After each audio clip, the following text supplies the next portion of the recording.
प्यारी साध संगत, अज पहली पातशाही श्री स्वामी अद्वैतानंद जी महाराज परमहंस दयाल जी महाराज जी का जन्मदिन है और उसे याद विच ये रामायण का पाठ होया है।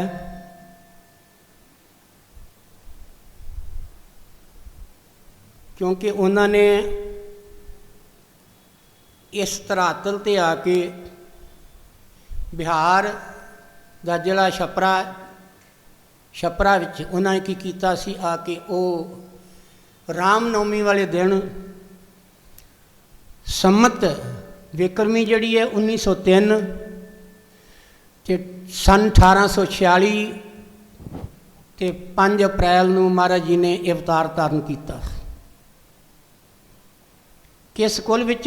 पाठक कुल विच आके, ब्राह्मण कुल विच, पाठक कुल विच आन के उन्होंने अवतार धारण किया। महापुरखों का आना भी जिहड़ा है वो संसार विच संसार तो अनोखा हुंदा है और संसार विचों जाना भी उन्हों का संसार विचों अनोखा हुंदा है और उन्हों दे जिहड़े कर्म हुंदे ने संसार विच आके करने हुंदे ने वो भी संसार नालों वक्रे हुंदे हन, अनोखे होंदे हन। क्योंकि ये महाराज जी दे पिता तुलसी राम जी, ये महाराज जी पहली संतान नहीं सन है। इन्हां तो पहला भी 2 बच्चे पैदा होकर संसार विचों गुजर गए। समा गुजरदा गया, कोई आस ना बच्चे दी होवे ते हर एक बंदे नूं संसार विच आए नूं ये तांग हुंदी है कि साडे घर बालक पैदा होवे, बच्चा पैदा होवे। पर जदों जो साडी तपस्या वधदी है, क्योंकि हुण रामनवमी वाले दिन भगवान राम ने अवतार धारण किया राजे दशरथ ते माता कौशल्या दे घर विच, अयोध्या की धरती विच अवतार धारण किया। पर सानू ये तो नहीं पता कि इन्हां दी तपस्या कितनी सी। पिछले जन्म विच मनु ते 7 रूपां दे अवतार विच आके राजे दशरथ ते माता कौशल्या ने पहला इन्हां नूं 23,000 साल तपस्या करनी पई। बोल मेरे श्री गुरु महाराज की 23,000 साल तपस्या करनी पई ते फिर जाके संसार विच आके भगवान प्रगट होए तो उन्होंने पूछया कि तुसी वर मंगो, किस करके तुसी इन्नी कठोर तपस्या कर रहे हो। तो प्यारी साध संगत, राजे दशरथ ने मनु के रूप में की मंगया, कहते ने प्रभु आप जी वर्गा साडे घर एक बालक पैदा होना चाहिए है। भगवान हस पे ते उन्होंने की किया, माता सत स्वरूपन पूछया देवी तेरी की मंग है। वो कहती जी जो मेरे पति ने मंग लिया है मैनू भी वही मंग मंजूर है। साढ़े घर आप वर्गा एक बालक पैदा होना चाहिए है। मंगया एक है तो भगवान की करते हैं, खुश होकर कह रहे हैं, कहते देवी तुसी अगले जन्म में अयोध्या के राजे होवोगे,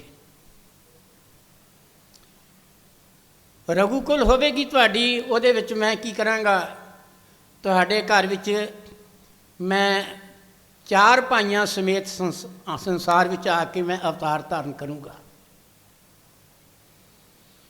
भगती करके मंगया एक, मिल गए 4। इस तरह ही हुण गल चल रही सी पहली पातशाही महाराज जी दी। हुण इन्हां दे जिहड़े दादा जी सन वो भी कुल पुरोहित सन, उन्हों की कमाई भी बड़ी सी। पिता तुलसी राम जी सन, उन्होंने भी बड़ी कमाई सी। उन्होंने भी की किया है कि काशी ते केदार घाट वाले जिहड़े संत सन उन्होंने कोलों उन्होंने नाम दीक्षा प्राप्त करके उन्होंने की किया बंदगी करते सन। तो उन्होंने की किया कि अपने घर विच भी इत्थे विहार ਕਾਸ਼ੀ ਤੋਂ ਸਾਦੇ ਸਨ ਆਪਣੇ ਘਰ ਵਿੱਚ ਮਹਾਰਾਜ ਜੀ ਨੂੰ। ਹੁਣ ਜਦੋਂ ਘਰ ਵਿੱਚ ਮਹਾਂਪੁਰਖ ਆਉਂਦੇ ਹੋਣ ਤੇ ਬੱਚਿਆਂ ਦਾ ਖਾਮ ਖਾਈ ਗੱਲ ਕੀ ਪਿਆਰ ਹੋ ਜਾਂਦਾ ਹੈ, ਔਰ ਉਹਨਾਂ ਮਹਾਂਪੁਰਖਾਂ ਨੂੰ ਵੀ ਬੱਚੇ ਚੰਗੇ ਲੱਗਦੇ ਨੇ ਜਿਹੜੇ ਬੱਚੇ ਮਾਤਾ ਪਿਤਾ ਦੇ ਆਗਿਆਕਾਰੀ ਹੋਣ ਤੇ ਗੱਲ ਕੀ ਭਗਤੀ ਮਾਰਗ ਵਿੱਚ ਪੈਰ ਧਰ ਦੇਣ, ਤੇ ਉਹ ਛੋਟੀ ਉਮਰ ਤੋਂ ਹੀ ਗੱਲ ਕੀ ਉਹਨਾਂ ਬੱਚਿਆਂ ਦੀ ਜਿਹੜੀ ਨੀਂਹ ਹੈ ਪੱਕੀ ਕਰ ਦਿੰਦੇ ਨੇ ਮਹਾਂਪੁਰਖ। ਕਿਉਂਕਿ ਮਕਾਨ ਖੜਾ ਕਰਨਾ ਹੋਵੇ ਤੇ ਆਪਾਂ ਨੀਹਾਂ ਚੌੜੀਆਂ ਰੱਖਦੇ ਹਾਂ, ਮਜ਼ਬੂਤ ਰੱਖਦੇ ਹਾਂ, ਥੱਲੇ ਅਸੀਂ ਲੈਂਟਰ ਲਾਉਂਦੇ ਹਾਂ, ਸਰੀਏ ਪਾਉਂਦੇ ਹਾਂ, ਕੁਟਾਈ ਕਰਨੇ ਹਾਂ ਕਿ ਇਸ ਉੱਤੇ ਅਸੀਂ ਬਿਲਡਿੰਗ ਤਿਆਰ ਕਰਨੀ ਹੈ, ਕਿਤੇ ਬਿਲਡਿੰਗ ਬੈਠ ਨਾ ਜਾਵੇ। ਔਰ ਭਗਤੀ ਮਾਰਗ ਉੱਤੇ ਜਦੋਂ ਪਹਿਲੀ ਪਾਤਸ਼ਾਹੀ ਮਹਾਰਾਜ ਨੇ ਗੱਲ ਕੀ ਨੰਗਲੀ ਵਾਲੇ ਮਹਾਰਾਜ ਨੂੰ ਗੱਲ ਕੀ ਤਿਆਰ ਕਰਨਾ ਸੀ, ਤੇ ਉਹਨਾਂ ਨੇ ਕੀ ਕੀਤਾ ਕਿ ਸੰਸਾਰ ਵਿੱਚ ਆ ਕੇ ਪਹਿਲੋਂ ਉਹਨਾਂ ਨੇ ਆਪ ਤਪੱਸਿਆ ਕੀਤੀ। ਆਪ ਤਪੱਸਿਆ ਕੀਤੀ।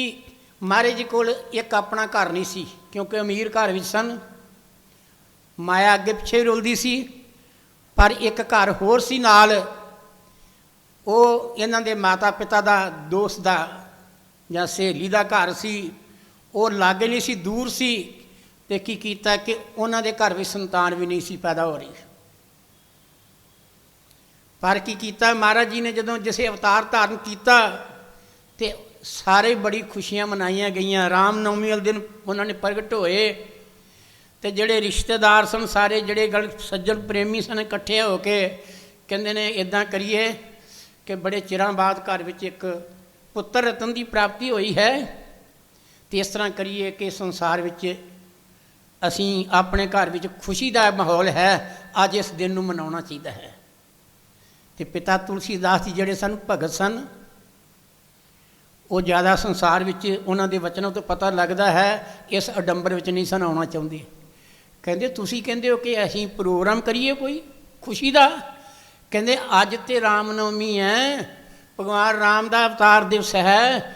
ਅੱਜ ਤੇ ਇੱਕ ਦੇਸ਼ ਵਿੱਚ ਨੇ, ਕਈਆਂ ਦੇਸ਼ਾਂ ਵਿੱਚ, ਸਾਰੀ ਦੁਨੀਆ ਵਿੱਚ ਭਗਵਾਨ ਰਾਮ ਦਾ ਉਹ ਗੱਲ ਕੀ ਉਹ ਤਿਉਹਾਰ ਮਨਾ ਰਹੇ ਨੇ, ਖੁਸ਼ੀਆਂ ਹੋ ਰਹੀਆਂ ਨੇ। ਕਹਿੰਦੇ ਤੁਸੀਂ ਗੱਲ ਕੀ 10-15 ਜਾਂ 25 ਜਾਂ 50 ਇਕੱਠੇ ਹੋ ਕੇ ਇਹ ਤੁਸੀਂ ਗੱਲ ਕੀ ਕਰੋਗੇ ਪ੍ਰੋਗਰਾਮ? ਇੱਕ ਤੁਸੀਂ ਨਹੀਂ ਮਨਾ ਰਹੇ ਤੇ ਸਾਰਾ ਸੰਸਾਰ ਅੱਜ ਮਨਾ ਰਿਹਾ ਹੈ। ਅੱਜ ਭਗਵਾਨ ਰਾਮ ਦਾ ਜਨਮ ਦਿਨ ਹੈ, ਅਵਤਾਰ ਦਿਵਸ ਹੈ। ਔਰ ਉਸੇ ਹੀ ਦਿਨ ਉੱਤੇ ਪਿਤਾ ਤੁਲਸੀਦਾਸ ਜੀ ਬੜੇ ਉਹਨਾਂ ਦੇ ਸੇਵਕ ਸਨ। ਉਹ ਨਾਮਦਾਨ ਵੀ ਦਿੰਦੇ ਸਨ, ਪਰ ਕਿਹੜਾ ਨਾਮ ਦਾ ਜਿਹੜਾ ਆਪਣੇ ਗੁਰੂ ਕੋਲ ਲਿਆ ਸੀ ਉਹ ਨਾਮਦਾਨ ਦਿੰਦੇ ਹਨ।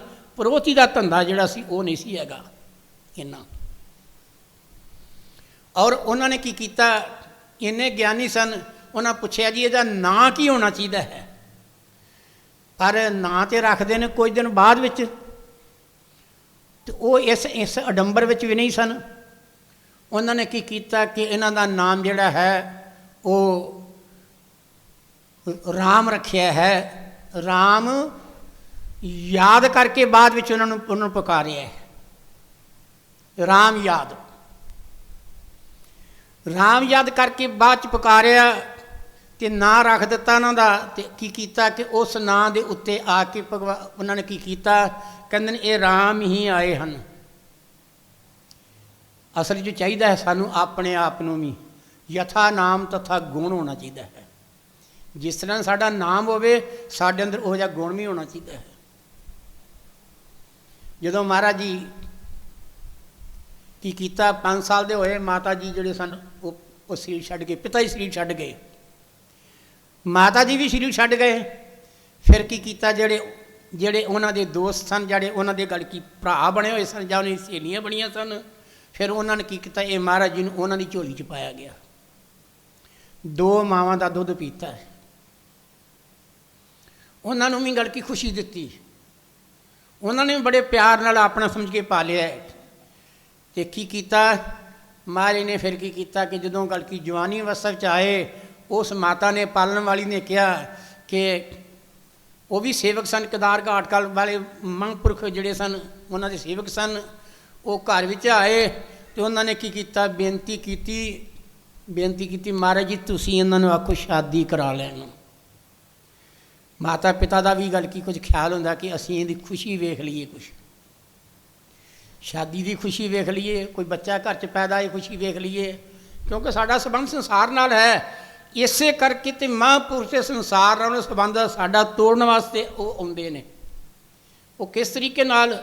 ਸਿਮਰਨ ਦੇ ਜ਼ਰੀਏ, ਸੇਵਾ ਦੇ ਜ਼ਰੀਏ, ਸਤਸੰਗ ਦੇ ਜ਼ਰੀਏ ਸਾਡੇ ਅੰਦਰ ਵਿਰਾਗ ਪੈਦਾ ਭਰਨ ਦੀ ਕੋਸ਼ਿਸ਼ ਕਰਦੇ ਨੇ ਕਿ ਇਹਨਾਂ ਦੇ ਅੰਦਰ ਵਿਰਾਗ ਪੈਦਾ ਕਰਕੇ ਇਹਦਾ ਜਿਹੜਾ ਮੋੜ ਹੈ ਇਹ ਉਸ ਪਾਸੇ ਨਾ ਜਾਵੇ। ਜਮ ਜਮ ਮਰੇ ਮਰੇ ਫੁਨ ਜੰਮੇ, ਬਹੁ ਸਜਾਏ ਪਿਆ ਦੇ ਸਲੰਮੇ। ਜਨਮ ਮਰਨ ਵਿੱਚ ਸੰਸਾਰ ਹੈ ਅਤੇ ਸੰਸਾਰ ਵਿੱਚ ਬਿਰਤੀ ਲਾਵਾਂਗੇ ਅਤੇ ਫਿਰ ਕੀ ਹੋਵੇਗਾ? ਬਾਰ ਬਾਰ ਜੰਮਦੇ ਮਰਦੇ ਰਹਾਂਗੇ। ਅਤੇ ਜੇ ਬਿਰਤੀ ਸਿਮਰਨ ਨਾਲ ਜੋੜਾਂਗੇ, ਪਰਮਾਤਮਾ ਨਾਲ ਜੋੜਾਂਗੇ, ਅਤੇ ਸੰਸਾਰ ਸਾਗਰ ਤੋਂ ਜਨਮ ਮਰਨ ਤੋਂ ਅਸੀਂ ਪਰੇ ਹੋ ਜਾਵਾਂਗੇ। ਤੋ ਮਹਾਰਾਜ ਜੀ ਜਿਹੜੇ ਸਨ, ਇਸ ਕਰਕੇ ਉਹ ਕਹਿੰਦੇ ਨੇ ਵੀ ਅਸੀਂ ਗ੍ਰਸਥ ਮਾਰਗ ਵਿੱਚ ਨਹੀਂ ਜਾਣਾ। ਕੇਦਾਰ ਘਾਟ ਵਾਲੇ ਆਏ, ਉਹਨਾਂ ਨੇ ਮਾਤਾ ਨੇ ਬੇਨਤੀ ਕੀਤੀ, ਮਹਾਰਾਜ ਤੁਸੀਂ ਸਮਝਾਓ। ਉਹਨਾਂ ਨੇ ਕਿਹਾ ਰਾਮ ਯਾਦ ਨੂੰ ਕਿਹਾ, ਬੇਟਾ ਇਹਨਾਂ ਨੂੰ ਗੱਲ ਕੀ, ਇਹਨਾਂ ਨੇ ਕੀ ਕਰਨਾ? ਇਹ ਵੀ ਗੱਲ ਕੀ, ਅਜੇ ਤੇ ਨਾਮ ਲਿਆ ਹੀ ਨਹੀਂ ਕਿਸੇ ਕੋਲੋਂ। ਇਹਨਾਂ ਕੀ ਕਰਨਾ? ਇਹਨਾਂ ਵੀ ਉਹਨਾਂ ਮਹਾਂਪੁਰਖਾਂ ਅੱਗੇ ਗੁਪਤ ਪ੍ਰਸ਼ਨ ਕਰਨੇ ਸ਼ੁਰੂ ਕਰ ਦਿੱਤੇ ਭਗਤੀ ਮਾਰਗ ਦੇ। ਅਤੇ ਉਹ ਬੜੇ ਹੈਰਾਨ ਹੋ ਕੇ ਇਹਨਾਂ ਵੱਲ ਵੇਖਣ ਲੱਗ ਪਏ ਕਿ ਇਹਦੀ ਛੋਟੀ ਉਮਰ ਹੈ, ਜੇ ਸਿਮਰਨ ਤੇ ਲਿਆ ਹੀ ਨਹੀਂ ਹੈ ਅਤੇ ਅੰਦਰ ਦੀਆਂ ਗੱਲਾਂ ਕਰਦੇ ਨੇ, ਗਮ ਦੀਆਂ ਗੱਲਾਂ ਕਰਦੇ ਨੇ। ਉਹਨਾਂ ਨੇ ਕੀ ਕੀਤਾ? ਇਹਨਾਂ ਨੂੰ ਹਾਪੂ ਬਾਬਾ ਜੀ ਕਹਿ ਕੇ ਪੁਕਾਰਨਾ ਸ਼ੁਰੂ ਕੀਤਾ, ਹਾਪੂ ਬਾਬਾ ਜੀ।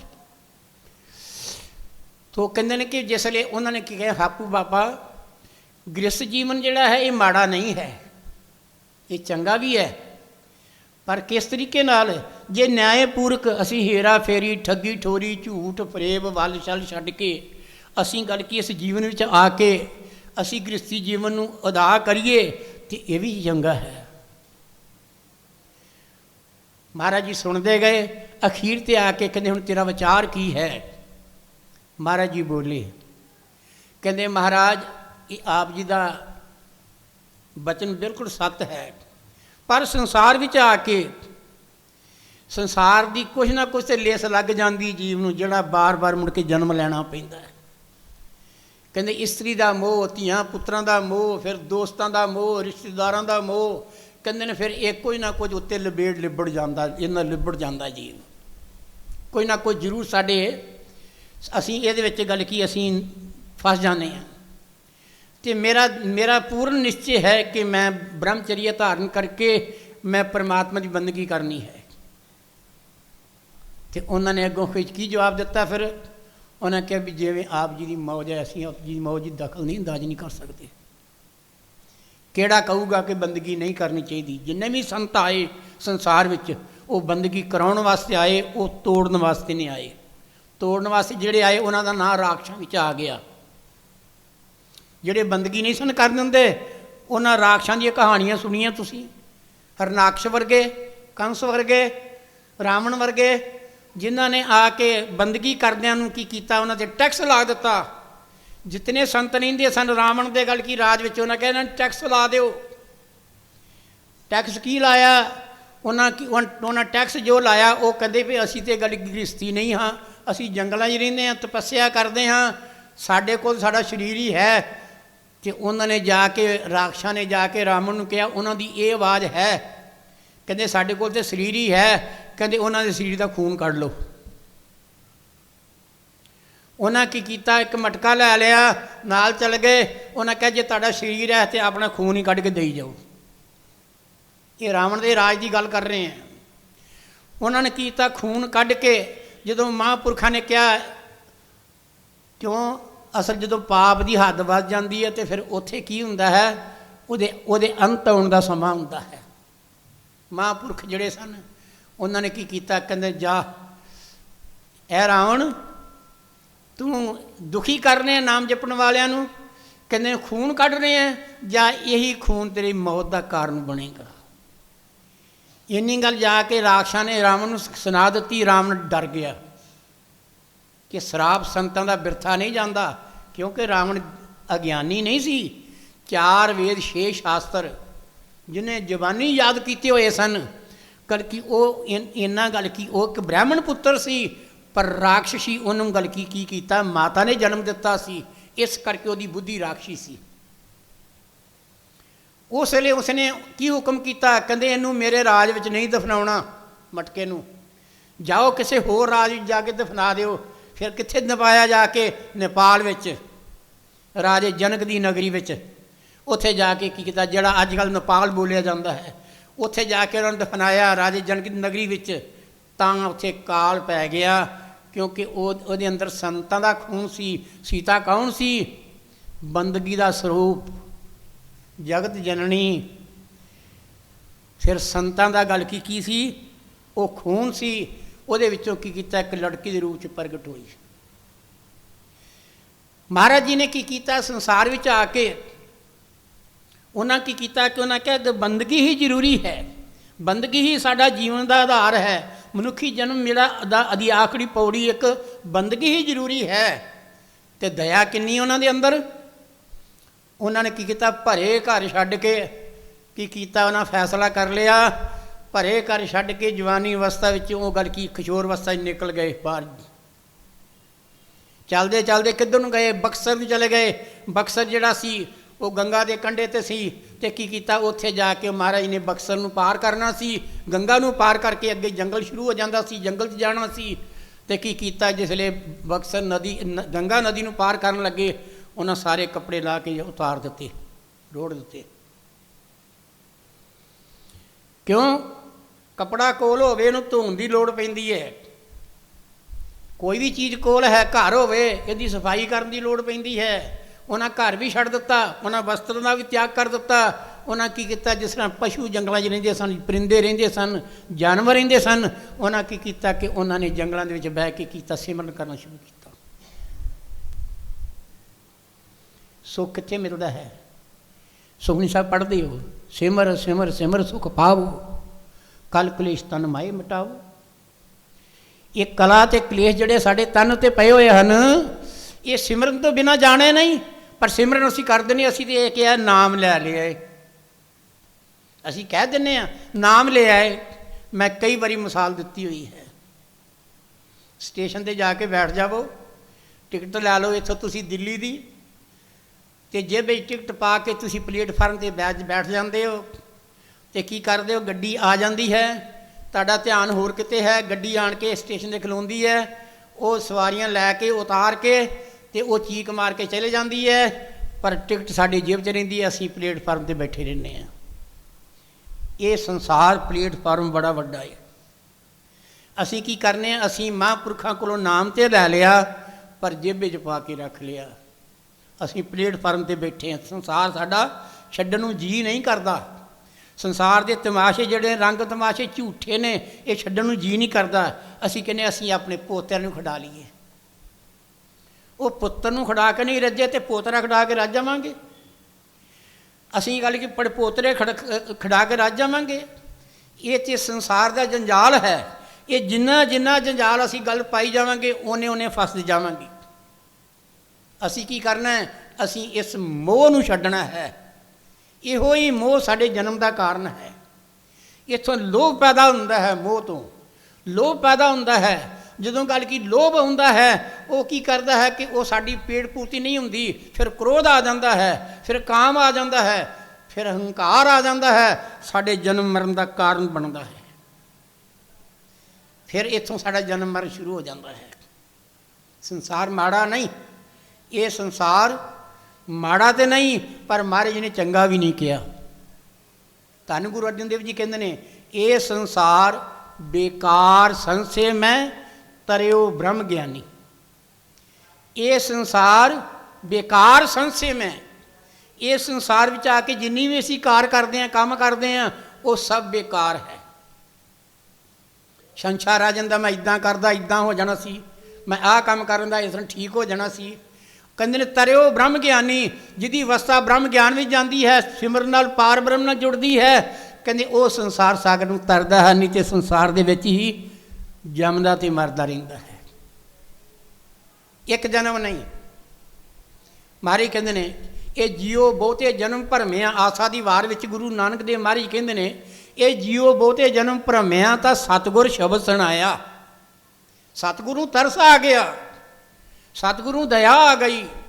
ये जीव जिहड़े ने इन्हें बड़िया जन्मां की सैर कर लई, ਤੇ ਕਹਿੰਦੇ ਨੇ ਫਿਰ ਸਤਿਗੁਰ ਨੇ ਤਰਸ ਕਰਕੇ ਇਹਦੇ ਹਿਰਦੇ ਵਿੱਚ ਕੀ ਕੀਤਾ, ਨਾਮ ਦੀ ਦਾਤ ਰੱਖੀ, ਸਿਮਰਨ ਦੀ ਦਾਤ ਰੱਖੀ। ਤੇ ਜਿਸ ਨੂੰ ਮਾਰੀ ਗੁਰੂ ਸਾਹਿਬਾਂ ਨੇ ਕਿਹਾ ਹੈ, ਸਿਮਰ ਸਿਮਰ ਸਿਮਰ ਸੁਖ ਪਾਵੋ, ਤਨ ਕਲੀ ਕਲੇਸ਼ ਤਨ ਮਾਏ ਮਿਟਾਵੋ। ਕਹਿੰਦੇ ਸਿਮਰ ਸਿਮਰ ਸਿਮਰ ਸੁਖ ਪਾਵੋ। ਉਹਨਾਂ ਨੇ ਇੱਕ ਵਾਰ ਨਹੀਂ ਕਿਹਾ, 3 ਵਾਰੀ ਕਿਹਾ। ਕਿਉਂ 3 ਵਾਰੀ ਕਿਹਾ? ਕਿ ਅਸੀਂ ਭੁੱਲ ਨਾ ਜਾਈਏ। ਕਿਉਂ? ਸੰਸਾਰ ਵਿੱਚ ਆ ਕੇ ਅਸੀਂ ਸੰਸਾਰ ਦੀ ਚਕਾ ਚੌਂਧ ਨੂੰ ਵੇਖ ਕੇ, ਧੀਆਂ ਪੁੱਤਰਾਂ ਦੇ ਮੋਹ ਦੇ ਜੰਜਾਲ ਨੂੰ ਵੇਖ ਕੇ ਅਸੀਂ ਭੁੱਲ ਜਾਂਦੇ ਹਾਂ। ਪਿਆਰੀ ਸਾਧ ਸੰਗਤ, ਇਹ ਸੰਸਾਰ ਇਸੇ ਕਰਕੇ ਬੇਕਾਰ ਹੈ ਕਿ ਜਦੋਂ ਸਾਡਾ ਜਿਹੜਾ ਮੋਹ ਹੈ ਇਹ ਪੈ ਜਾਂਦਾ ਹੈ। ਅਸੀਂ ਵਿਰਾਗ ਧਾਰਨ ਕਰਨਾ ਹੈ। ਮਹਾਰਾਜ ਜੀ ਨੇ ਕੀ ਕੀਤਾ ਸੰਸਾਰ ਵਿੱਚ, ਜਿਸਲੇ ਗੱਲ ਕਿ ਉਹਨਾਂ ਤਪੱਸਿਆ ਕੀਤੀ, ਤਪੱਸਿਆ ਕਰਕੇ ਉਹਨਾਂ ਨੇ ਕੀ ਕੀਤਾ ਕਿ ਜਿਸਲੇ ਫਿਰ ਵਸਤਰ ਧਾਰਨ ਕਰਕੇ ਫਿਰ ਉਹਨਾਂ ਨੇ ਕੀ ਕੀਤਾ, ਜੰਗਲਾਂ ਦੇ ਵਿੱਚੋਂ ਗੱਲ ਕੀ ਨਿਕਲ ਕੇ ਮੁੜ ਕੇ ਫਿਰ ਉਹਨਾਂ ਨੇ ਸ਼ਹਿਰਾਂ ਵਿੱਚ ਆ ਕੇ, ਪਿੰਡਾਂ ਵਿੱਚ ਆ ਕੇ ਉਹਨੇ ਜਗ੍ਹਾ ਜਗ੍ਹਾ ਪ੍ਰਚਾਰ ਕੀਤਾ। ਤੇ ਜ਼ਿਆਦਾ ਕੇਂਦਰ ਕਿਹੜਾ ਰਿਹਾ? ਜੈਪੁਰ ਮਹਾਰਾਜ ਦਾ ਗੱਲ ਕੀ ਪਹਿਲੀ ਪਾਤਸ਼ਾਹੀ ਮਹਾਰਾਜ ਦਾ ਜਿਹੜਾ ਹੈ ਉਹ ਪ੍ਰਚਾਰ ਦਾ ਕੇਂਦਰ ਰਿਹਾ। ਮਹਾਰਾਜ ਇੱਕ ਦਿਨ ਬੈਠੇ ਨੇ ਇੱਕ ਫਕੀਰ ਆ ਗਿਆ ਜਿਸਲੇ, ਤੇ ਉਹਨੇ ਕੀ ਕੀਤਾ ਕਿ ਉਹਨੇ ਬੜੇ ਹੀ ਸੋਹਣੇ ਕੱਪੜੇ ਪਾਏ ਸਨ, ਇੰਨੇ ਚਮਕ ਵਾਲੇ ਕੱਪੜੇ ਪਾਏ ਸਨ ਕਿ ਮਹਾਰਾਜ ਕਹਿੰਦੇ ਅੱਖ ਠਹਿਰਦੀ ਨਹੀਂ ਸੀ ਉਹਨਾਂ ਕੱਪੜਿਆਂ 'ਤੇ। ਤੇ ਮਹਾਰਾਜ ਜੀ ਵੇਖੀ ਜਾਂਦੇ ਨੇ, ਤੇ ਉਹ ਵੀ ਮਹਾਰਾਜ ਵਾਲੇ ਆਣ ਕੇ ਵੇਖਣ ਲੱਗ ਪਿਆ ਸੰਤ ਖਲੋ ਕੇ। ਅੱਖਾਂ ਨਾਲ ਇਸ਼ਾਰਾ ਕੀਤਾ ਵੀ ਇਹ ਮਤਲਬ ਕੀ ਕਾਰਨ ਹੈ, ਇਹਦੇ ਵਧੀਆ ਕੱਪੜੇ ਕਿਉਂ ਪਾਏ ਨੇ, ਕੀ ਗੱਲ, ਕੀ ਕਾਰਨ, ਇਹ ਕੋਈ ਚੰਗੇ ਲੱਗਦੇ ਨੇ? ਪਰ ਉਹਨੇ ਕੀ ਕੀਤਾ, ਉਹਨੇ ਇਸ਼ਾਰਾ ਕਰ ਦਿੱਤਾ ਅੱਖਾਂ ਵਿੱਚ ਵੀ ਇਹਨਾਂ ਦੇ ਪਾਉਣ ਨਾਲ ਮੇਰਾ ਵਿਗੜ ਕੀ ਗਿਆ ਹੈ। ਮਹਾਰਾਜ ਨੇ ਕੀ ਕੀਤਾ, ਉਹ ਕੱਪੜੇ ਲਵਾ ਦਿੱਤੇ, ਉਹਦੇ ਕੱਪੜੇ ਲਵਾ ਦਿੱਤੇ। ਲਵਾ ਕੇ ਉਹਨਾਂ ਕੀ ਕੀਤਾ ਕਿ ਉਹਨਾਂ ਨੇ ਆਪਣਾ ਚੋਲਾ ਜਿਹੜਾ ਸੀ ਇੱਕ ਉਹ ਦੇ ਦਿੱਤਾ, ਆਪਣਾ ਚੋਲਾ ਉਤਾਰ ਕੇ ਉਹਦੇ ਗਲ ਪਾ ਦਿੱਤਾ। ਜਿਸ ਲਈ ਚੋਲਾ ਪਾ ਦਿੱਤਾ ਤੇ ਚੋਲੇ ਵਿੱਚ ਐਸੀ ਕਰਾਮਾਤ ਹੋ ਗਈ, ਇੱਕ ਚੋਲਾ ਲੰਬਾ, ਉਹਦਾ ਸਰੀਰ ਮਧਰਾ ਸੀ, ਚੋਲਾ ਲੰਬਾ ਸੀ। ਜਿਉਂ ਹੀ ਚੋਲਾ ਪਾਇਆ ਤੇ ਉਹ ਖੁਸ਼ੀ ਨਾਲ ਗੱਲ ਕੀ ਕੀਤਾ ਕਿ ਉਹ ਪਰਮਾਤਮਾ ਦਾ ਗੱਲ ਕੀ ਨਾਮ ਉਚਾਰ ਕੇ ਨੱਚਣਾ ਸ਼ੁਰੂ ਕਰ ਦਿੱਤਾ ਉਹਨੇ। ਉਹਨਾਂ ਕਿਹਾ ਕਿਉਂ ਭਈ, ਹੁਣ ਤੇਰਾ ਕੀ? ਮਹਾਰਾਜ ਕੁਝ ਚਿਰ ਵਹਿੰਦੇ ਰਹੇ, ਸੰਗਤ ਵੀ ਵੇਖਦੀ ਰਹੀ। ਉਹਨਾਂ ਕਿਹਾ ਹੁਣ ਤੇਰਾ ਖਿਆਲ ਕੀ ਹੈ, ਕੀ ਦਿਲ ਕਰਦਾ ਹੈ? ਉਹ ਕਹਿੰਦਾ ਜੀ ਮੇਰਾ ਦਿਲ ਕਰਦਾ ਹੁਣ ਮੈਂ ਜੰਗਲਾਂ ਨੂੰ ਜਾ ਕੇ ਤਪੱਸਿਆ ਕਰਾਂ। ਫਿਰ ਮਹਾਰਾਜ ਕਹਿੰਦੇ ਨੇ ਫਿਰ ਜਾਂਦਾ ਕਿਉਂ ਨਹੀਂ, ਨਿਕਲ ਇੱਥੋਂ ਚੱਲ। ਉਹ ਕੀ ਕਰਦਾ, ਨੱਚਦਾ ਹੀ ਪ੍ਰਮਾਤਮਾ ਦਾ ਗੱਲ ਕੀ ਉਸਤਤੀ ਕਰਦਾ ਉਹ ਜੰਗਲ ਨੂੰ ਚਲਾ ਗਿਆ। ਮਹਾਂਪੁਰਖ ਜਿਹੜੇ ਨੇ ਇਹ ਕਰਾਮਾਤਾਂ ਨਹੀਂ ਵਿਖਾਉਂਦੇ। ਕਰਾਮਾਤ ਤੇ ਕਹਿਰ ਦਾ ਨਹੀਂ ਗੱਲ ਕੀ ਨਾਮ ਹੈ। ਜੇ ਕਰਾਮਾਤ ਵਿਖਾਉਣੀ ਹੁੰਦੀ ਤੇ ਗੁਰੂ ਤੇਗ ਬਹਾਦਰ ਜੀ ਮਹਾਰਾਜ ਜੀ ਨੂੰ ਗੱਲ ਕੀ ਸੀਸ ਕਿਉਂ ਦੇਣਾ ਪੈ ਗਿਆ ਚਾਂਦਨੀ ਚੌਂਕ ਵਿੱਚ?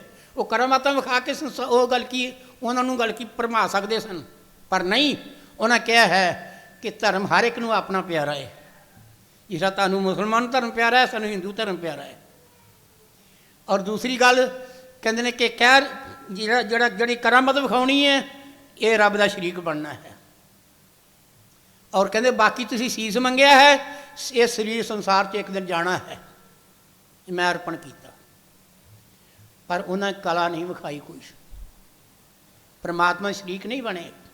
ਇਸ ਕਰਕੇ ਮਹਾਰਾਜ ਜੀ ਜਿਹੜੇ ਸਨ ਉਹਨਾਂ ਦਾ ਗੱਲ ਕੀ ਸੁਭਾਅ ਕਿੰਨਾ ਸਾਦਾ ਸੀ। ਉਹ ਇਹ ਨਹੀਂ ਸਨ ਕਿ ਅਮੀਰਾਂ ਦੇ ਹੀ ਸੇਵਕ ਸਨ। ਜੈਪੁਰ ਦੇ ਅੰਦਰ ਇੱਕ ਬਹੁਤ ਧਨਾੜ ਆਦਮੀ ਆ ਗਿਆ, ਸੇਵਕ ਸਨ। ਉਹ ਜਿਸ ਵੇਲੇ ਆ ਗਿਆ ਜੈਪੁਰ ਦੇ ਅੰਦਰ ਤੇ ਉਹ ਮਹਾਰਾਜ ਨੂੰ ਉਹਨਾਂ ਨੇ ਕੀਤਾ ਕਿ ਉਹਨਾਂ ਇੱਕੋ ਦਿਨ ਪਹਿਲਾਂ ਉਹਨਾਂ ਕਿਹਾ ਮਹਾਰਾਜ ਜੀ ਫਲਾਣੇ ਦਿਨ ਸਾਡੇ ਘਰ ਚਰਨ ਪਾਉਣੇ ਤੇ ਭੋਜਨ ਉੱਥੇ ਛਕਣਾ ਹੈ। ਉਹਨਾਂ ਕੀ ਕੀਤਾ, ਜਿਸ ਵੇਲੇ ਗੱਲ ਕੀ ਉਹਨਾਂ ਨੇ ਉਹਦਾ ਸਵੀਕਾਰ ਕਰ ਲਿਆ। ਜਿਸ ਵੇਲੇ ਉਹਦਾ ਨਿਉਤਾ ਸਵੀਕਾਰ ਕੀਤਾ, ਜਿਸ ਦਿਨ ਉਹ ਲੈਣ ਵਾਸਤੇ ਆਇਆ, ਪਰ ਉਹਨਾਂ ਦੇ ਅੰਦਰ ਘਮੰਡ ਸੀ, ਜ਼ਿਆਦਾ ਪੈਸਾ ਸੀ, ਅੱਛੇ ਵਸਤਰ ਸਨ, ਚੰਗਾ ਘਰ ਸੀ, ਸਫਾਈਦਾਰ। ਉਹ ਮਹਾਰਾਜ ਜੀ ਕੋਲ ਆਇਆ, ਕਹਿੰਦੇ ਮਹਾਰਾਜ ਚੱਲੀਏ ਘਰ ਨੂੰ? ਕਹਿੰਦੇ ਹਾਂ ਚਲੋ ਚੱਲੀਏ। ਪੈਦਲ ਜਾ ਰਹੇ ਨੇ, ਜਿਹੜੇ ਜੈਪੁਰ ਦੇ ਵਿੱਚ ਹੀ ਜਾਣਾ ਸੀ, ਜਾ ਰਹੇ ਨੇ। ਇੱਕ ਮੇਨ ਸੜਕ ਸੀ, ਸੇਠ ਸੜਕ ਤੋਂ ਲੰਘਣ ਲੱਗੇ। ਅੱਗੇ ਕੀ ਵੇਖਦੇ ਨੇ, ਇੱਕ ਘੁਮਿਆਰ ਹੈ, ਉਹਨੇ ਗਧੇ ਰੱਖੇ ਹੋਏ ਸਨ। ਉਹ ਗਧਿਆਂ ਨੂੰ ਲੈ ਕੇ ਬਾਹਰ ਕਿਤੇ ਜਾ ਰਿਹਾ ਸੀ। ਜਿਸ ਵੇਲੇ ਉਹ ਆਪਣੀ ਝੌਂਪੜੀ ਤੋਂ ਬਾਹਰ ਆਇਆ ਹੈ, ਜਿਸ ਵੇਲੇ ਝੁੱਗੀ ਤੋਂ ਬਾਹਰ ਆਇਆ, ਅੱਗੇ ਜਾ ਕੇ ਕੀ ਵੇਖਿਆ, ਮਹਾਰਾਜ ਜੀ ਜਿਹੜੇ ਜਾ ਰਹੇ ਸਨ ਉਹਨਾਂ ਨੇ ਗੱਲ ਕੀ, ਅੱਖਾਂ ਨੇ ਗੱਲ ਕੀ, ਦੀਦਾਰ ਕੀਤੇ ਪਹਿਲੀ ਪਾਤਸ਼ਾਹੀ ਮਾਰੀ ਦੇ। ਤੇ ਉਹਨੇ ਕੀਤਾ ਅੱਗੋਂ ਹੋ ਕੇ ਕੀ ਕੀਤਾ, ਉਹਨੇ ਮੱਥਾ ਟੇਕਿਆ, ਡੰਡੌਤ ਕੀਤੀ। ਮਹਾਰਾਜ ਜੀ ਖਲੋ ਗਏ ਤੇ ਜਿਹੜਾ ਲਾਗੇ ਲੈਣ ਗਿਆ ਸੀ ਅਮੀਰ ਆਦਮੀ, ਉਹਨੇ ਵੇਖਿਆ ਤੇ ਕੱਪੜੇ ਮੈਲੇ ਕਚਾਲੇ ਨੇ, ਨੀਚ ਜਾਤ ਹੈ, ਉਹਨੇ ਨੱਕ ਸਕੋੜਿਆ ਥੋੜ੍ਹਾ ਜਿਹਾ। ਮਹਾਰਾਜ ਜੀ ਨੇ ਕੀ ਕੀਤਾ, ਉਹਨੂੰ ਉਠਾਇਆ ਹੈ। ਜਿਹੜੇ ਉੱਠਿਆ ਤੇ ਉਹਨੇ ਕਿਹਾ ਕਿਉਂ ਪਈ, ਕਿਆ ਬਾਤ ਹੈ। ਉਹਨਾਂ ਨੇ ਕਿਹਾ ਮਹਾਰਾਜ ਜੀ ਕਿਤੇ ਗੱਲ ਕੀ, ਕਿਸੇ ਮੇਰੀ ਗਰੀਬ ਦੀ ਝੁੱਗੀ ਵਿੱਚ ਵੀ ਗੱਲ ਕੀ, ਕਿਤੇ ਚਰਨ ਪਾਓ। ਉਹ ਕਹਿੰਦੇ ਚਲੋ। ਹੁਣ ਜਾ ਰਹੇ ਨੇ ਅਮੀਰ ਦੇ ਘਰ, ਅਮੀਰ ਆਦਮੀ ਲੈਣ ਵਾਸਤੇ ਆਇਆ ਏ ਤੇ ਜਾ ਰਹੇ ਨੇ। ਤੇ ਅੱਗੋਂ ਕੀ ਕੀਤਾ, ਉਹਨੇ ਨੇ ਗੱਲ ਕੀ ਸਵਾਲ ਕਰਤਾ, ਕਿਤੇ ਮੇਰੀ ਗਰੀਬ ਦੀ ਝੁੱਗੀ ਚਰਨ ਪਾਓ। ਕਹਿੰਦੇ ਚਲੋ ਵੀ ਚਲੋ ਚਲੀਏ। ਉਹਨੇ ਗਧਿਆਂ ਨੂੰ ਛੱਡ ਦਿੱਤਾ, ਉਧਰੋਂ ਉਹਨਾਂ ਨੇ ਰਸਤਾ ਛੱਡ ਦਿੱਤਾ। ਮਹਾਰਾਜ ਜੀ ਨੇ ਆਪਣਾ ਜਿੱਧਰ ਜਾ ਰਹੇ ਸਨ, ਉਹ ਕੀ ਕੀਤਾ, ਨਾਲ ਉਹਨੂੰ ਜਾਣਾ ਪਿਆ, ਉਹ ਸੇਵਾਦਾਰ ਨੂੰ ਨਾਲ ਜਾਣਾ ਪਿਆ। ਹੁਣ ਉਹਨੇ ਕੀ ਕੀਤਾ, ਜਿਸ ਵੇਲੇ ਉਹਦੇ ਘਰ ਪਹੁੰਚੇ ਤੇ ਉਹਦੀ ਝੁੱਗੀ ਵੇਖ ਕੇ ਨਾ, ਤੇ ਉਹਨੇ ਕੀ ਕੀਤਾ ਕਿ ਉਹਨੇ ਬੜਾ ਮਨ ਜਿਹੜਾ ਸੀ ਉਹਦਾ ਖਰਾਬ ਹੋਇਆ, ਤੇ ਉਹਨੇ ਨੱਕ ਅੱਗੇ ਰੁਮਾਲ ਦਿੰਦਾ ਹੈ। ਹੁਣ ਜਿਸ ਵੇਲੇ ਹਰ ਇੱਕ ਦਾ ਘਰ ਬਰਾਬਰ ਤਾਂ ਨਹੀਂ ਸਫਾਈਦਾਰ ਹੁੰਦਾ, ਕੱਚਾ ਹੁੰਦਾ, ਕੋਈ ਪੱਕਾ ਹੁੰਦਾ, ਕੋਈ ਕਿਸ ਤਰ੍ਹਾਂ ਹੁੰਦਾ ਹੈ। ਕੋਈ ਕਿਸੇ ਘਰ ਰੋਜ਼ ਸਫਾਈ ਹੁੰਦੀ ਹੈ, ਕਿਸੇ ਘਰ ਕਦੀ ਕਦੀ ਸਫਾਈ ਹੁੰਦੀ ਹੈ। ਪਰ ਮਹਾਂਪੁਰਖ ਜਿਹੜੇ ਨੇ ਉਹ ਕੀ ਕਰਦੇ ਨੇ, ਉਹ ਸੰਤਲ ਦਿਮਾਗ ਵਾਲੇ ਹੁੰਦੇ ਨੇ। ਉਹਨਾਂ ਦੇ ਅੰਦਰ ਇਹ ਨਹੀਂ ਹੁੰਦਾ ਕਿ ਅਸੀਂ ਅਮੀਰਾਂ ਦੇ ਹੀ ਜਾਣਾ ਹੈ। ਉਹ ਵੇਖਦੇ ਨੇ ਸਾਡਾ ਹਰ ਦੇ ਅੰਦਰ ਇਹਦੇ ਅੰਦਰ ਸ਼ਰਧਾ ਕਿੰਨੀ ਕੁ ਹੈ, ਉਹ ਸ਼ਰਧਾ ਨੂੰ ਵੇਖਦੇ ਨੇ। ਜਿਸ ਵੇਲੇ ਉਹਨਾਂ ਕੀ ਕੀਤਾ, ਉਹਨਾਂ ਨੇ ਕੀਤਾ ਇੱਕ ਚਿੱਥੜਾ ਜਿਹਾ ਸੀ, ਗੱਲ ਕੀ ਕੱਪੜਾ ਫਟਿਆ ਪੁਰਾਣਾ ਮੈਲਾ ਕਚਾਲਾ, ਉਹਨੇ ਉਹ ਹੀ ਝਾੜ ਕੇ ਵਿਛਾ ਕੇ ਆਸਣ ਦਿੱਤਾ। ਮਹਾਰਾਜ ਜੀ ਬੈਠ ਗਏ। ਜਿਸ ਵੇਲੇ ਬੈਠ ਜਾਂਦੇ ਨੇ, ਉਹਨੇ ਅੰਦਰ ਜਾ ਕੇ ਕੀ ਕੀਤਾ ਹੈ, ਅੰਦਰ ਜਾ ਕੇ ਉਹਨੇ ਅੰਦਰੋਂ ਜਾ ਕੇ ਉਹਨੇ ਜਵਾਂ ਦੀਆਂ 2 ਮੋਟੀਆਂ ਮੋਟੀਆਂ ਰੋਟੀਆਂ ਤੇ ਕੀ ਇਹ ਮਿੱਟੀ ਦੀ ਉਹਨੇ ਗੱਲ ਕੀ ਜਿਹੜੀ ਥਾਲੀ ਸੀ ਬਣਾਈ ਹੋਈ, ਪਕਾਈ ਹੋਈ ਭੱਠੀ ਵਿੱਚ, ਉਹ ਤੇ ਮਿੱਟੀ ਦਾ ਗਲਾਸ ਸਾਫ ਸੁਥਰਾ ਤਾਜ਼ਾ ਉਹਨੇ ਧੋ ਧਾ ਕੇ ਤੇ ਉਹ 'ਚ ਪਾਣੀ 'ਚ ਲੱਸੀ ਭਰ ਕੇ ਦੇ ਦਿੱਤਾ। ਕੀ ਰੱਖਿਆ ਕੋਲ, ਜਵਾਂ ਦੀਆਂ ਰੋਟੀਆਂ ਮੋਟੀਆਂ ਮੋਟੀਆਂ, ਤੇ ਨਾਲ ਕੀ ਸਬਜ਼ੀ ਕਾਹਦੀ ਹੈ, ਸਿਰਫ ਲੱਸੀ ਦਾ ਗਲਾਸ। ਜੋ ਘਰ ਵਿੱਚ ਸੀ ਉਹੀ ਦੇਣਾ ਸੀ, ਅਰਪਣ ਕਰਨਾ ਸੀ। ਮਹਾਰਾਜ ਜੀ ਨੇ ਵੇਖਿਆ ਤੇ ਉਹਨੇ ਕੀ ਕੀਤਾ ਕਿ ਉਹ ਵੇਖ ਕੇ ਘਬਰਾ ਗਿਆ। ਕਹਿੰਦੇ ਨੇ ਮਹਾਰਾਜ ਜੀ ਦੀ ਖੁਰਾਕ ਤੇ ਹੈਗੀ ਹੈ 50 ਗ੍ਰਾਮ ਚਾਵਲ, ਇਸ ਤੋਂ ਵੱਧ ਖਾ ਹੀ ਨਹੀਂ ਸਕਦੇ। ਜਿਹੜੇ ਉਬਲੇ ਹੋਏ ਨੇ 50 ਗ੍ਰਾਮ ਚਾਵਲ, ਇਹ ਇਸ ਤੋਂ ਵੱਧ ਕੁਝ ਖਾ ਨਹੀਂ ਸਕਦੇ। ਉਹਨਾਂ ਕੀ ਕੀਤਾ ਕਿ ਉਹਨਾਂ ਨੇ ਮਹਾਰਾਜ ਜੀ ਨੇ ਕੀਤਾ, ਉਹ ਗਰਾਈ ਦੇ ਉਹ ਤੋੜੀ ਹੈ, ਉਹ ਗਰਾਈ ਤੋੜ ਕੇ ਤੇ ਉਹਨੂੰ ਵਾਲੀ ਸੇਵਾਦਾਰ ਜਿਹੜਾ ਖੜਾ ਸੀ ਬੈਠਾ ਨਹੀਂ ਹੈਗਾ। ਉਹ ਅਮੀਰ ਆਦਮੀ ਗਰੀਬ ਦੇ ਘਰ ਜਾ ਕੇ ਕਿੱਥੇ ਬਹਿੰਦੇ ਨੇ, ਕਿਉਂ? ਪਿਆਰੀ ਸਾਧ ਸੰਗਤ, ਇੱਕ ਮਾਇਆ ਦਾ ਹੰਕਾਰ, ਇੱਕ ਉੱਚੀ ਜਾਤ ਦਾ ਹੰਕਾਰ, ਇੱਕ ਆਪਣੀ ਸੱਤਾ ਦਾ ਹੰਕਾਰ ਵੀ ਹੁੰਦਾ ਜੀ। ਕੋਈ ਨੌਕਰੀ ਚੰਗੀ ਮਿਲੀ ਹੋਵੇ ਤੇ ਉਹਨੂੰ ਵੀ ਹੰਕਾਰ ਹੁੰਦਾ ਹੈ, ਉਹ ਵੀ ਡਰਾਉਂਦਾ ਰਹਿੰਦਾ ਹੈ, ਮੈਂ ਫਲਾਣੀ ਨੌਕਰੀ 'ਤੇ ਹਾਂ, ਮੈਂ ਫਲਾਣਾ ਹੈਗਾ ਹੈ। ਇਹਨੂੰ ਡਰਾਉਣਾ ਜਿਹੜਾ ਇਹ ਵੀ ਬੜਾ ਵੱਡਾ ਪਾਪ ਹੈ। ਉਹ ਜਿਸ ਲਈ ਉਹ ਖੜਾ ਤੇ ਉਹਨੇ ਨੱਕ ਕੇ ਰੁਮਾਲ ਦੇ ਲਿਆ ਤੇ ਉਹਨਾਂ ਕੀਤਾ ਕਿ ਮਹਾਰਾਜ ਨੇ ਕਿਹਾ ਲੈ ਭਈ ਤੂੰ ਵੀ ਪ੍ਰਸ਼ਾਦ ਲੈ ਲੈ। ਇੱਕ ਗਰਾਈ ਤੋੜ ਕੇ ਉਹਨੂੰ ਦਿੱਤੀ, ਉਹਨੇ ਨਾ ਨਹੀਂ ਕੀਤੀ, ਉਹਨੇ ਹੱਥ 'ਚ ਫੜ ਚੜੀ, ਖਾਧੀ ਨਹੀਂ ਹੈਗੀ। ਮਹਾਰਾਜ ਜੀ ਹੌਲੀ ਹੌਲੀ ਖਾਈ ਜਾਂਦੇ ਨੇ। ਉਹ ਸਾਹਮਣੇ ਬਹਿ ਕੇ ਵਿਚਾਰਾ ਜਿਹੜਾ ਖਵਾਉਣ ਵਾਲਾ ਸੀ ਉਹ ਵੇਖਦਾ ਜਾਂਦਾ ਹੈ, ਉਹ ਸਾਹਮਣੇ ਬਹਿ ਕੇ ਵੇਖਦਾ ਹੈ। ਤੇ ਹੁਣ ਉਹਨੂੰ ਇਹ ਨਹੀਂ ਸੀ ਪਤਾ ਕਿ ਰੋਟੀ ਖਵਾ ਕੇ ਅਸੀਂ ਪਿੱਛੇ ਹੋ ਕੇ ਬਹਿਣਾ ਹੈ, ਮਹਾਂਪੁਰਖ ਨੂੰ ਭੋਜਨ ਕਰ ਲੈਂਦੀ ਹੈ, ਕਿਉਂਕਿ ਇੰਨੀ ਬੁੱਧੀ ਨਹੀਂ ਸੀ ਉਹਦੇ ਅੰਦਰ। ਪਰ ਮਹਾਰਾਜ ਜੀ ਜਿਹੜੇ ਸਨ ਉਹ ਨਾਰਾਜ਼ ਨਹੀਂ ਸਨ, ਉਹ ਵੀ ਖੁਸ਼ ਸਨ ਵੀ ਗੱਲ ਕੀ ਭੋਲੇ ਭਾਏ ਮਿਲੇ ਰਘੁਰਾਇਆ। ਉਹਨਾਂ ਨੂੰ ਸਵਾਦ ਕਿਹੜਾ ਆ ਰਿਹਾ ਸੀ, ਉਹਨਾਂ ਨੂੰ ਉਹ ਸਵਾਦ ਆ ਰਿਹਾ ਸੀ ਜੇ ਕਦੇ ਗੱਲ ਕੀ ਤ੍ਰੇਤਾ ਯੁੱਗ ਵਿੱਚ ਭਗਵਾਨ ਰਾਮ ਜਿਹੜੇ ਰੂਪ ਵਿੱਚ ਆ ਕੇ ਭੀਲਣੀ ਦੇ ਘਰ ਜਾਂਦੇ ਨੇ, ਤੇ ਭੀਲਣੀ ਨੇ ਕੀ ਕੀਤਾ, ਉਹ ਵੀ ਗੱਲ ਕੀ ਛੋਟੀ ਜਾਤ ਦੀ ਸੀ, ਤੇ ਉਹਨਾਂ ਨੇ ਕੀ ਕੀਤਾ, ਉਹਨੇ ਭਗਵਾਨ ਦੇ ਅੱਗੇ ਜਿਹੜਾ ਭਗਵਾਨ ਨੇ ਕਿਹਾ ਭੁੱਖ ਲੱਗੀ ਹੈ, ਤੇ ਉਹਨਾਂ ਨੇ ਕੀ ਕੀਤਾ ਕਿ ਅੱਗੇ ਰੱਖਿਆ ਕਿ ਸੁੱਕੇ ਬੇਰ ਰੱਖੇ ਉਹਦੇ ਅੱਗੇ। ਜੋ ਬੇਰਾਂ ਵਿੱਚੋਂ ਆਨੰਦ ਲੈ ਰਹੇ ਸਨ, ਭਗਵਾਨ ਰਾਮ ਨੂੰ ਕਦੀ ਅਯੁੱਧਿਆ ਵਿੱਚ ਸ਼ਾਹੀ ਰਾਜ ਘਰਾਣੇ ਵਿੱਚੋਂ ਉਹ ਆਨੰਦ ਨਹੀਂ ਸੀ ਆਇਆ ਜਿਹੜਾ ਬੇਰਾਂ 'ਚੋਂ ਆ ਰਿਹਾ ਸੀ। ਮਹਾਰਾਜ ਜੀ ਕਹਿੰਦੇ ਨੇ ਨਾਲੇ ਛਕਦੇ ਨੇ ਤੇ ਨਾਲੇ ਆਨੰਦ ਨਾਲ ਕਹੀ ਜਾਂਦੇ ਨੇ ਬਹੁਤ ਸੁੰਦਰ ਸਵਾਦ ਹੈ, ਬਹੁਤ ਸਵਾਦ ਆ ਰਿਹਾ ਹੈ ਇਸ ਭੋਜਨ 'ਚ। ਇੰਨੀ ਗੱਲ ਕਰਕੇ ਮਹਾਰਾਜ ਜੀ ਮੁੜ ਕੇ ਉੱਠ ਕੇ ਤੁਰਨ ਲੱਗੇ ਤੇ ਮਹਾਰਾਜ ਜੀ ਉਹਨੂੰ ਬੜੀਆਂ ਸੀਸਾਂ ਦੇ ਕੇ ਗਏ। ਉਹਨੇ ਮੱਥਾ ਟੇਕਿਆ, ਕਹਿੰਦੇ ਜਾ ਤੂੰ ਭਰਪੂਰ ਹੈ। ਕੁਝ ਦਿਨਾਂ ਬਾਅਦ ਕੀ ਹੋਇਆ, ਉਹਦੀ ਕਾਇਆ ਕਲਪ ਜਿਹੜੀ ਉਹ ਕੱਟੀ ਗਈ। ਸਾਧੂ ਬੋਲੇ ਸਹਿ ਸੁਭਾਏ, ਸਾਧੂ ਕਾ ਬੋਲਿਆ ਬਿਰਥਾ ਨਾ ਜਾਏ। ਸਹਿ ਸੁਭਾਈ ਉਹਨਾਂ ਨੇ ਆਸ਼ੀਰਵਾਦ ਦੇ ਦਿੱਤੀ। ਤੇ ਜਿਸ ਵੇਲੇ ਤੁਰੇ ਗਏ, ਜਿਸ ਚਲੇ ਗਏ ਘਰ ਨੂੰ ਜਾ ਕੇ, ਤੇ ਘਰ ਜਾ ਕੇ ਪਹੁੰਚ ਕੇ ਗੱਲ ਕੀ, ਅੱਗੋਂ ਘਰ ਵਾਲੀ ਨੇ ਕਿਹਾ ਜੀ ਇਹਨਾਂ ਦੇ ਹੱਥ ਧਵਾ ਦਿਓ ਮਹਾਰਾਜ ਜੀ ਦੇ ਤੇ ਭੋਜਨ ਕਰਾਈਏ। ਤੇ ਉਹ ਵਿਅੰਗ ਨਾਲ ਪਤਾ ਕੀ ਬੋਲਦਾ, ਅੱਗੋਂ ਵਿਅੰਗ ਨਾਲ ਬੋਲਦਾ ਹੈ, ਕਹਿੰਦਾ ਹੈ ਅੱਗੇ ਤੇ ਮਹਾਰਾਜ ਜੀ 50 ਗ੍ਰਾਮ ਮਹਾਂ ਚਾਵਲ ਖਾਂਦੇ ਸਨ, ਅੱਜ ਜਮਾਂ ਦੀਆਂ ਬੜੀਆਂ ਬੜੀਆਂ ਮੋਟੀਆਂ ਰੋਟੀਆਂ ਖਾ ਕੇ ਆਏ ਨੇ, ਪਤਾ ਨਹੀਂ ਉਹਨਾਂ ਭੋਜਨ ਕਰਨਾ ਕਿ ਨਹੀਂ ਕਰਨਾ ਹੈਗਾ। ਉਹਨੇ ਮਹਾਰਾਜ ਜੀ ਉਹਦੇ ਹਿਰਦੇ ਨੂੰ ਤਾੜ ਗਏ, ਪਹਿਲਾਂ ਹੀ ਤਾੜਿਆ ਆਇਆ ਸੀ, ਹਿਰਦੇ ਨੂੰ ਤਾੜ ਗਏ ਕਿ ਵਿਅੰਗ ਨਾਲ ਬੋਲ ਰਿਹਾ ਹੈ।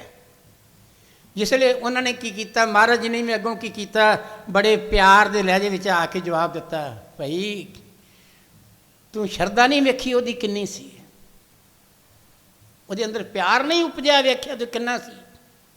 ਜੇ ਭਲਾ ਅਸੀਂ ਨਾ ਜਾਂਦੇ ਤੇ ਉਹਨਾਂ ਸਮਝਣਾ ਸੀ ਇਹ ਅਮੀਰਾਂ ਦੇ ਘਰ ਜਾਣ ਵਾਲੇ ਸੰਤ ਨੇ, ਗਰੀਬਾਂ ਦੇ ਘਰ ਨਹੀਂ ਜਾਂਦੇ। ਪਿਆਰੀ ਸਾਧ ਸੰਗਤ, ਮਹਾਰਾਜ ਅੰਦਰ ਕਪਟ ਨਹੀਂ ਦੇਖਿਆ, ਕਿਉਂਕਿ ਇਤਿਹਾਸ ਪੜ੍ਹ ਕੇ ਪਤਾ ਲੱਗਦਾ ਹੈ ਉਹ ਕਪਟ ਦੇ ਬਿਲਕੁਲ ਬਰਖਲਾਫ ਸਨ। ਜੈਪੁਰ ਵਿੱਚ ਬੈਠੇ ਹੋਏ ਨੇ, ਉੱਪਰਲੀ ਮੰਜ਼ਲ 'ਤੇ ਨੇ। ਜਿਸ ਵੇਲੇ ਗੜਕੀ ਉਹਨਾਂ ਕੀ ਕੀਤਾ ਕਿ ਉਹ ਮਹਾਰਾਜ ਜੀ ਬੈਠੇ ਹੋਏ ਨੇ, ਤੇ ਉਹਨਾਂ ਨੇ ਕੀ ਕੀਤਾ, ਜਿਸ ਵੇਲੇ ਸਾਧੂ ਆ ਗਿਆ ਇੱਕ, ਸਾਧੂ ਆ ਗਿਆ ਇੱਕ, ਤੇ ਉਹਨੇ ਆਣ ਕੇ ਕੀ ਕੀਤਾ ਕਿ ਉਹਨੇ ਆਣ ਕੇ ਵੇਖਿਆ ਮਹਾਰਾਜ ਜੀ ਬੈਠੇ ਨੇ, ਮੱਥਾ ਟੇਕਿਆ ਤੇ ਮਹਾਰਾਜ ਜੀ ਨੇ ਮਹਾਰਾਜ ਨੇ ਪਛਾਣ ਲਿਆ ਕਿ ਬੜੇ ਚਿਰ ਬਾਅਦ ਵੇਖਿਆ। ਮਹਾਰਾਜ ਪੁੱਛਦੇ ਭਾਈ ਤੂੰ ਬਹੁਤ ਦੇਰ ਬਾਅਦ ਆਇਆ ਹੈ, ਕਿੱਥੇ ਗਿਆ ਹੋਇਆ ਸੀ, ਬੜੀ ਚਿਰ ਬਾਅਦ ਮਿਲੇ ਹੈ। ਉਹ ਕਹਿੰਦਾ ਮਹਾਰਾਜ ਬੜੇ ਹੰਕਾਰ ਨਾਲ, ਇੱਕ ਬੋਲੀ ਹੁੰਦੀ ਹੈ ਨਿਮਰਤਾ ਨਾਲ, ਇੱਕ ਹੰਕਾਰ ਨਾਲ, ਉਹ ਬੋਲੀ ਤੋਂ ਪਛਾਣੀ ਜਾਂਦੀ ਹੈ। ਬੜੇ ਹੰਕਾਰ ਨਾਲ ਕਹਿੰਦਾ ਜੀ ਮੈਂ ਕੁਝ ਜਿਹੜਾ ਕੰਮ ਕਰਨ ਗਿਆ ਸੀ, ਮੈਂ ਕੰਮ ਨੂੰ ਪੂਰਾ ਕਰਕੇ ਆਇਆ, ਮੈਂ ਕੰਮ ਅਧੂਰਾ ਛੱਡ ਕੇ ਨਹੀਂ ਸੀ ਆ ਸਕਦਾ। ਕਹਿੰਦੇ ਐਸਾ ਕਿਹੜਾ ਕੰਮ ਤੂੰ ਕਰਨ ਗਿਆ ਸੀ ਜਿਹੜਾ ਅਧੂਰਾ ਤੇਰਾ ਰਹਿ ਜਾਣਾ ਸੀ। ਇਹਨੇ ਚਿਰਨ ਲੱਗ ਗਿਆ। ਕਹਿੰਦਾ ਜੀ ਮੈਂ ਸਿੱਧੀ ਕਰਨ ਗਿਆ ਸੀ, ਸਿੱਧੀ ਪ੍ਰਾਪਤ ਕੀਤੀ ਤੇ ਫੇਰ ਆਇਆ। ਕਹਿੰਦੇ ਅੱਛਾ। ਬੜੇ ਮਾਣ ਨਾਲ ਕਹਿੰਦਾ, ਹੰਕਾਰ ਨਾਲ ਕਹਿੰਦਾ। ਬੰਦੇ ਦੀ ਬੋਲੀ ਤੋਂ ਪਤਾ ਲੱਗ ਜਾਂਦਾ ਹੈ ਕਿ ਇਹ ਹੰਕਾਰ ਨਾਲ ਬੋਲਣ ਡਿਆ ਕਿ ਜਾਂ ਇਹ ਨਿਮਰਤਾ ਨਾਲ ਬੋਲਣ ਡਿਆ। ਜਿਸ ਵੇਲੇ ਮਹਾਰਾਜ ਕਹਿੰਦੇ ਨੇ ਫਿਰ ਤੂੰ ਸਿੱਧੀ ਪ੍ਰਾਪਤ ਕਰਕੇ ਆ ਗਏ? ਕਹਿੰਦੇ ਹਾਂਜੀ ਸਿੱਧੀ ਪ੍ਰਾਪਤ ਕਰਕੇ ਆ ਗਏ। ਕਹਿੰਦੇ ਸਾਨੂੰ ਵਿਖਾ ਤੇ ਸਹੀ ਫਿਰ, ਸਾਡੇ ਤੇ ਵਰਤ ਸਿੱਧੀ। ਕਹਿੰਦੇ ਕੀ ਸਿੱਧੀ ਪ੍ਰਾਪਤ ਕੀਤੀ ਹੈ? ਕਹਿੰਦੇ ਜੀ ਬੜੇ ਮਾਣ ਨਾਲ ਕਹਿੰਦਾ ਮੈਂ ਬੰਦੇ ਤੋਂ ਪਸ਼ੂ ਬਣਾ ਦਿੰਦਾ, ਮੈਂ ਐਸੀ ਸਿੱਧੀ ਪ੍ਰਾਪਤ ਕਰਕੇ ਆਇਆ ਹੈ, ਬੰਦੇ ਤੋਂ ਮੈਂ ਪਸ਼ੂ ਬਣਾ ਦਿੰਦਾ ਹੈ। ਇੰਨੀ ਗੱਲ ਕੀਤੀ ਤੇ ਮਹਾਰਾਜ ਕਹਿੰਦੇ ਨੇ ਅੱਛਾ ਫਿਰ ਤੇ ਬੜੀ ਤਾਕਤ ਤੇਰੇ ਅੰਦਰ ਆ ਗਈ ਹੈ। ਕਹਿੰਦੇ ਫਿਰ ਇੱਦਾਂ ਕਰ, ਸਾਡੇ ਤੇ ਵਰਤ ਕੇ ਵੇਖ, ਅਸੀਂ ਬੈਠੇ ਹੋਏ ਹਾਂ, ਸਾਨੂੰ ਪਸ਼ੂ ਬਣਾ ਕੇ ਦੱਸ ਦੇ, ਸਾਨੂੰ ਵੀ ਪਤਾ ਲੱਗ ਜੇ ਵੀ ਤੂੰ ਗੱਲ ਕੀ ਵਾਕਈ ਸਿੱਧੀ ਪ੍ਰਾਪਤ ਕਰਕੇ ਆਇਆ ਹੈ। ਜਿਸ ਵੇਲੇ ਉਹ ਕਹਿੰਦਾ ਜੀ ਮੈਂ ਤੁਹਾਡੇ ਤੇ ਸਿੱਧੀ ਨਹੀਂ ਵਰਤ ਸਕਦਾ, ਤੁਸੀਂ ਤੇ ਅਨੇਕਾਂ ਹੀ ਮਹਾ ਸਿੱਧੀਆਂ ਦੇ ਮਾਲਕ ਹੋ, ਤੁਹਾਡੇ ਤੇ ਸਿੱਧੀ ਚੱਲਣੀ ਨਹੀਂ। ਉਹ ਕਹਿੰਦੇ ਅੱਛਾ। ਕਹਿੰਦੇ ਹੋਰ ਕੋਈ ਬੰਦਾ ਬੁਲਾਓ ਕੋਈ। ਉਹਨਾਂ ਕੀ ਕੀਤਾ, ਇੱਕ ਸੇਵਾਦਾਰ ਸੀ, ਉਹਨੂੰ ਇਸ਼ਾਰਾ ਕੀਤਾ ਭਈ ਆ ਅੱਗੇ। ਉਹ ਡਰਿਆ ਨਹੀਂ, ਕਿਉਂ? ਮਾਲਕ ਸਿਰ ਤੇ ਖੜੇ ਹੋਣ ਫਿਰ ਡਰ ਕਿਹੜੀ ਗੱਲ ਦਾ ਹੈ। ਜਾਂ ਤੂੰ ਮੇਰੇ ਵਾਲਿਆਂ ਤਾਂ ਕੰਮ ਕਿਆ ਮਚੰਦਾ, ਤੂੰ ਸਭ ਕੁਝ ਮੈਨੂੰ ਸੌਂਪਿਆ ਜਾਂ ਤੇਰਾ ਬੰਦਾ। ਲక్ష్ਮੀ ਤੋੜਨਾ ਆਵੇ ਖਾਏ ਖਰਚ ਰਹਿੰਦਾ, ਇਹ 184 ਮੇਦਨੀ ਸਭ ਸੇਵ ਕਰਨ ਦਾ। ਇਹ ਵੈਰੀ ਮਿੱਤਰ ਸਭ ਕੀਤਿਆਂ ਨਹੀਂ ਮੰਗੇ ਮੰਦਾ, ਇਹ ਵੈਰੀ ਮਿੱਤਰ ਸਭ ਕੀਤਿਆਂ ਨਹੀਂ ਮੰਗੇ ਮੰਦਾ। ਕਹਿੰਦੇ ਸਭੇ ਕਾਜ ਸਾਰੀ ਸਵਾਰੀ ਜਾ ਤੁਧ ਭਵੰਦਾ। ਜਦੋਂ ਤੇਰੀ ਮੇਰੇ ਵੱਲ ਗੱਲ ਕੀ ਮੇਰੀ ਨਿਗਾਹ ਹੈ ਤੇ ਫਿਰ ਮੇਰੇ ਸਾਰੇ ਕਾਰਜ ਸਿੱਧ ਨੇ, ਮੈਨੂੰ ਕੀ ਕੁਝ ਹੋ ਸਕਦਾ ਹੈ। ਉਹ ਨਿਡਰ ਹੋ ਕੇ ਖੜਾ ਹੋ ਗਿਆ ਤੇ ਬੈਠ ਗਿਆ। ਜਿਉਂ ਹੀ ਉਹਨੇ ਕੀਤਾ ਕਿ ਪਾਣੀ ਮੰਗਾਇਆ जिसले पानी मंगाया कटोरे विच जल विच गिलास च पानी मंगाया, पानी की चुली भर के वो मंत्र लगा मारन तो महाराज ने हाथ खड़ा कर लिया, हाथ खड़ा कर छड़िया। खड़ा किया ज्यों गल की, वो फूका फूका मार के लगा, पानी छट्टे मारन लगा। वो बंदा ज्यों का त्यों बैठा रहा, बंदे का बंदा ही रहा।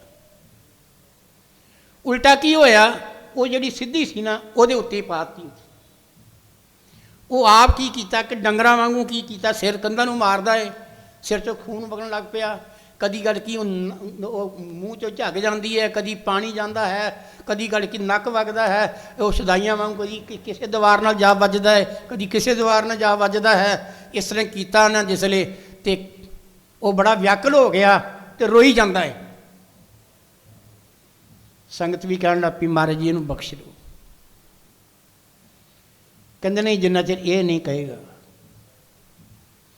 वो फिर महाराज चरणों च डिग्गा, कहना महाराज मैनूं बख्श लो। कहते फिर याद रख अगे तो ये चीज़ां प्राप्त नहीं करनियां। कहते हैं कि संत का की धर्म है, वो संसार में जीव तो पहलों ही पशु बनया होया है। धरती उत्ते जन्म लैके मनुख का करतूत पशु की मानस जात, लोक पचारा करे दिन रात।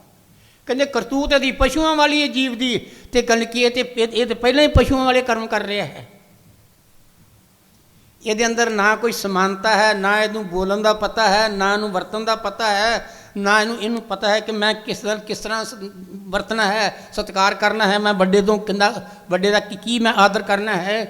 ये अंदर ये सब भुल गया है कि इस करके गल की तो पहलों ही पशु बनया होया है। पशु तो पशु की बनाना है, इंसान तो पशु तो बना सकता है। ये करतूत पशु की है तो है इंसान बनया है। वो कहता फिर मैं कभी अगे तो काम नहीं कराँगा। फिर कुछ चिर सत्संग ते आउंदा रहा। उस तो बाद मारे नूं याद किया भाई तू जिथे मर्जी जाके बैठ सकदा, हुण तू इंसान बन गया। महाराज जी संसार च आके की करते हैं, कहते कदी भी अपनी सिद्धि उत्ते अपने आप से हंकार नहीं करना। पता नहीं किहड़े वेले ये हंकार सानू डोब देवे। तो प्यारी साध संगत, इस संसार विच आके महापुरखों का आउणा जिहड़ा हुंदा है वो दुनिया के हित वास्ते हुंदा है, दुनिया नूं जगाउण वास्ते आउंदे ने। क्यों महापुरख आउंदे ही संसार विच ने परोपकार करने वास्ते। दुनिया नूं की करदे ने, वो संसार नूं तोड़ के सिमरन नाल जोड़ के। तुसीं रामायण विच बड़ा कुछ सुन चुके हो, मैं इन्ना खोल के कदी भी नहीं बोलिया जिन्ना मैं अज बोल के रामायण नूं खोल के मैं गल की दस्सिया है। तो इस तरह ही गल की संसार विच महापुरख जिहड़े ने वो की करदे ने, वो संसार दे ढंग नूं नंगा करके साडे अगे रख दिंदे ने भी यह कुछ है ही संसार, जे मर्जी चुक लै तो मर्जी है गली निकल जा, मर्जी है फस जा। इस करके थोड़ा समा कढ़ के नाम जपया करो। अज सब नूं बहुत बहुत वधाई होवे, बहुत बहुत सारिਆਂ ਨੂੰ मुबारकां होण, खुशियां होण। महाराज जी कृपा करन, अपना ही रूप दे के संसार 'ਚ ਇਹੋ ਜਿਹੀ ਅਨੂਆਂ भेजते रहन तो संसार के जीवन का उधार होंदा रहे। असी संसार सागर में ना फसीए, उन्हां दा नाम जप के सिमरन करके संसार सागर तो पार हो जाइए। कि उन्होंने संसार में आके एक ऐसा किला तैयार किया और ऐसे किले की नींह रखी जो किला अज भी प्रफुल्लित है। भगती की ऐसी नहीं रखी, जगह जगह जाके वेखो तुसीं उन्हां दे गल की उन्हां दी मूर्तियां लगियां हुई ने, उन्हां दे गल की नाम की उपमा हो रही है। उन्हां दा संसार में आके उन्होंने की किया है कि कोई ऐसा पिंड नज़र नहीं आता जिथे सेवक नहीं, कोई ऐसा शहर नज़र नहीं आता जिथे आश्रम नहीं दो चार, कोई गल की देश ऐसा नहीं जिथे गल की उन्होंने प्रचार नहीं फैलिया। उन्होंने ऐसा बगीचा खड़ा किया जो अज भी हरा भरा प्रफुल्लित अगांह वध रहा है, पिछां नहीं आ रहा। इस करके महापुरखों की तपस्या का ये फल है। वो की करते हैं पिछां नूं पिछे की करते हैं, वो ऐसा बगीचा ला जाते हैं जिस बगीचे नूं गल की दे विच आके असीं कई जीव अपनी जन्मांतरां की गल की भटके हुए अपना मन रख के अपना शरीर रख के असी संसार विचों असी मोक्ष पद प्राप्त कर जाते हैं। इस करके थोड़ा समा कढ़ के नाम जपया करो, सिमरन करके सेवा करके सत्संग करके अपने जीवन सार्थक करो। बोलो श्री सतगुरुदेव महाराज की जय।